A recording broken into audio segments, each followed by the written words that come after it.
అందరికీ నమస్కారం. నా పేరు శివనాగ సాయి. నేను 5వ తరగతి చదువుతున్న విద్యార్థి.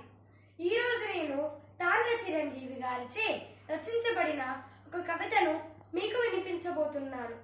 ఆ కవిత పేరు వందనం ఓ సైనిక వందనం.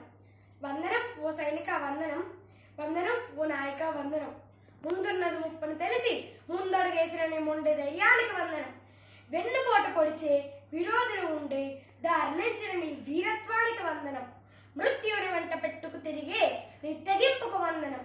సరిహద్దును ముద్దాడే నీ సంకల్పానికి వందనం. ఏ దిక్కు నుండి ఏ దాడి జరుగుతుందో తెలియని అనిస్థితిలో సైతం ఆనందాన్ని వెతుక్కునే నిబ్బరానికి వందనం. వందనం ఓ వీరుడా వందనం. భరత భూమే నీ తల్లనుకున్నావు, రణరంగమే నీ తండ్రి అనుకున్నావు.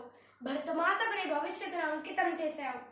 వీరికి పందలోనే వచ్చి దొంగ దెబ్బ తీస్తే 6 అడుగుల మా ధైర్యం రక్తపు ముద్దైపోతే మీరు అమరులైన మంటల్లో భారతమే మండింది. పొగల్లోంచి వచ్చిన కసి దేశమంతా పాకింది. తిరగబడి తరుముతే ఆ చీకటి మూకలు ముక్కలైపోతాయి. ఆ రాక్షస కోరల మదం అణిగిపోయేలా తగిన బుద్ధి చెప్పేందుకు దేశం తహతహలాడుతోంది. మీ ఆత్మశాంతికులు వారినై మిగిలేందుకు మీ త్యాగాలను మా గుండెల్లో నింపుకొని 130 కోట్ల జనం మీ వెంటే ఉంది. దేశ రక్షణకై మీరుంటే మీ కుటుంబ రక్షణకు దేశమే కదిలొస్తోంది. మరువని త్యాగం మీది, శరణం ధైర్యం మీది. వందనం ఓ సైనిక వందనం, వందనం ఓ వీరుడా నీకు శతకోటి వందనం. ఈ అవకాశం ఇచ్చిన పెద్దలందరికీ నా ధన్యవాదములు.